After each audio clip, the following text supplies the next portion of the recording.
what can you do to create great energy on a consistent basis? I mean, a daily routine, a strategy to have great energy every freaking day. Because why else would you live this life if you're not going to live it with passion, with energy, with enthusiasm? Life is too short not to play all in. So my question is, who are you pouring into? Who are you spending time with? Who are you believing in so that they'll believe in themselves? It's incredible the impact you can make. You look around and go, whose life am I going to significantly impact? One of the leading causes of stress and anxiety is lack of clarity. You get stressed and you get anxiety when you don't know what the most important thing is that you should be doing. So when you start freaking out and your heart starts racing, sit down, right? Just like mom taught us, sit down and make a list. What could I do? What should I do? And what must I do? Could, should, must. And then put the must in order and take massive action. I think too often we wait for people just to show up, when the reality is some of our friendships we gotta work for. So we gotta build some of those relationships. It means a lot who's in your space. Who are your friends? And if you build great relationships, be careful, because it makes way more of a difference than you ever imagined. I had one of my coaching clients who knows he needs to have a really critical conversation. And yet he's been avoiding this conversation for like a week. He was suffering to avoid suffering. So he's been suffering day after day after day, avoiding this conversation, right? He's been doing all this suffering to avoid a 30-second conversation or a couple-minute conversation, right? We suffer to avoid suffering. So instead of suffering for days and days and days, just freaking take the action. Suffer once instead of over and over and over. And one of the ways you can avoid burnout is by celebrating some of the wins. I want you to make sure you take some time to just enjoy life, right?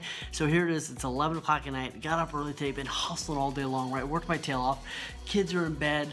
I'm gonna go watch TV for half an hour. And here's the reality, I'm totally okay with that, because I know that if I don't disengage my mind for a little bit every day, it wears on me. Maybe you go for a walk, maybe you meditate, right? I do those things too. And yet have some rhythms in your life to celebrate some of the wins. Have some times in your life when you turn your brain off and you just enjoy this thing a little bit.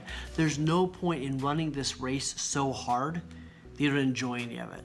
As a business owner, as a successful person, we spend time in two places, right? We spend time in the game, like on the court, right? Playing in the game. And yet the problem with that is sometimes we're in the court, we're in the game, and we're too in the game, right? Like we lose perception because all we can see is like the guy next to us, whatever it is. And sometimes we gotta make the choice to consciously take ourselves out of the game for a second, go sit up in the stands so that we can watch the game and figure out what's really going on. See, the problem is some of you are too close to your product. Some of you are too close to, right, what's going on. And you need to be pulled out for a second, go sit in the stands so I can get some perception of what's going on in your business, get some awareness of like, hey, there's two dudes hanging out over there, maybe I should change something. How often have you been after a goal, you're striving for this goal, you're working really hard for it, and yet you can't realize why it's not happening, right?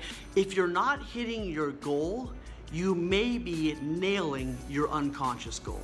So if I say I want to go to the gym, I want to lose weight, and I keep not doing it, your real goal may be comfort. If I'm striving for comfort, in the back of my mind go, I really love to be comfortable, I really love to sleep in, I could be nailing my unconscious goal. And so instead of beating yourself up, take a step back and go, what could the reason be that I'm not doing what I know I need to do?